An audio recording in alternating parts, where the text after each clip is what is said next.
देखो एक क्वेश्चन हम लोग करते हैं, तो क्वेश्चन ये है, if equation of a conic is a x square b y square 2hxy 2gx plus 2fy plus c बराबर 0। मान लो किसी कोनिक का इक्वेशन ये है, मैंने बताया था ये होता है general equation of second degree, है ना। मान लो किसी कोनिक का इक्वेशन ये है, और ये कोनिक भी रिप्रेजेंट कर सकता है, ये स्ट्रेट लाइन भी रिप्रेजेंट कर सकता है। देखो ध्यान दो, ठीक है।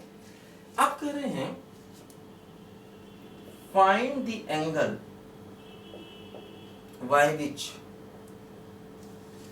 axes are rotated such that new equation has no term of x into y, है ना। तो कह रहे हैं कोनिक का इक्वेशन ये है, एंगल बताइए जिससे कि हम एक्सिस को घुमा पाए और जो नई इक्वेशन आए उसमें x इंटू वाई का टर्म नहीं हो, है ना। एंगल बताइए जिससे हम एक्सिस को घुमा पाए, जिससे कि नई इक्वेशन जो आए उसमें x इंटू वाई का टर्म ना हो। देखो क्या है, मान लिया मैंने let axis are rotated by theta degree in anticlockwise, है ना। मैंने मान लिया एक्सिस को हमने एंटी क्लॉकवाइज थीटा डिग्री से घुमाया, मैंने मान लिया। अब देखो अगर हम नई इक्वेशन चाहते हैं तो कैसे निकलेगा, देखो स्मॉल x क्या होगा, देखो स्मॉल x होगा capital x cos theta minus y sine theta, और देखो स्मॉल y क्या होगा, ये होगा x sine theta plus y cos theta, है ना। देखो स्मॉल x क्या होगा x cos theta minus y sin theta, small y क्या होगा x sin theta plus y cos theta. देखो अगर ये स्मॉल x y की वैल्यू इसमें रखी जाए तो हमें नई इक्वेशन वहां से मिल जाएगी, है ना।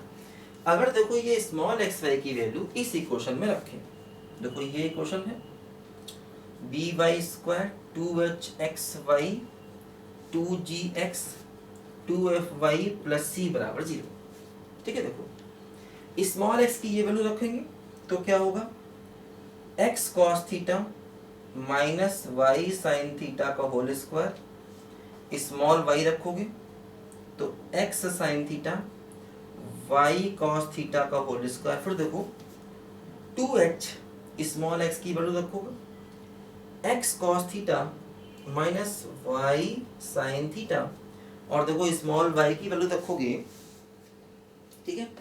तो क्या होगा, देखो यहाँ से x sin थीटा प्लस का y cos थीटा, बाकी भी सब में रखोगे। देखो क्या है, हमें नई इक्वेशन में x इंटू वाई का टर्म नहीं चाहिए, तो देखो ये जो नई इक्वेशन आई है अब इसमें x इंटू वाई का टर्म कहाँ कहाँ होगा, हमें उस टर्म को 0 कर देना है। मतलब जो x इंटू वाई का टर्म आएगा हमें वो हटाना है, मतलब उस टर्म को 0 कर देना है। तो देखो x इंटू वाई का टर्म आएगा कहाँ कहाँ, देखो जरा ध्यान दो।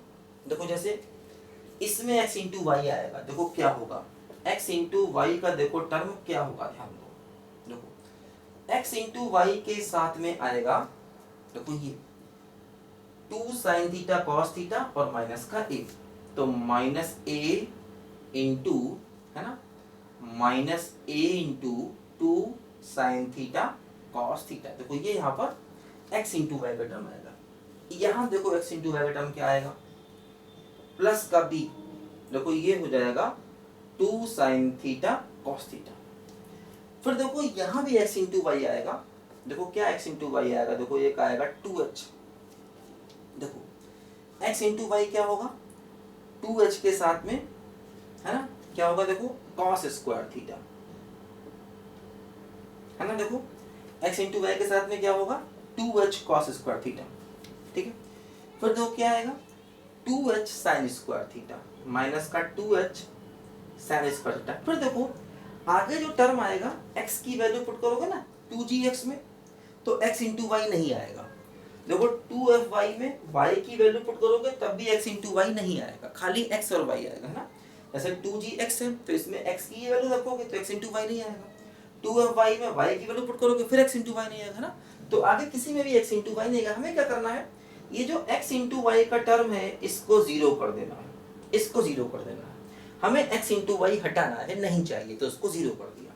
देखो इससे क्या फायदा हुआ, जैसे ये हो गया साइन 2 थीटा, ये हो गया साइन 2 थीटा, इन दोनों में से अब देखो x इंटू वाई हटा दो, है ना, ये पूरा टर्म जीरो करना है तो मतलब इसको जीरो करना बहुत बराबर है, ठीक है ना। x इंटू वाई का x इंटू वाई का जो कोफिशिएंट है वो हमको जीरो करना है, तभी तो x इंटू वाई हटेगा। हम चाहते हैं x इंटू वाई ना रहे, तो x इंटू वाई का जो कोफिशिएंट है उसको जीरो करना है एक्चुअली, तो इसलिए x इंटू वाई हटा दो। देखो ये हो गया साइन 2 थीटा और क्या बचा b माइनस a।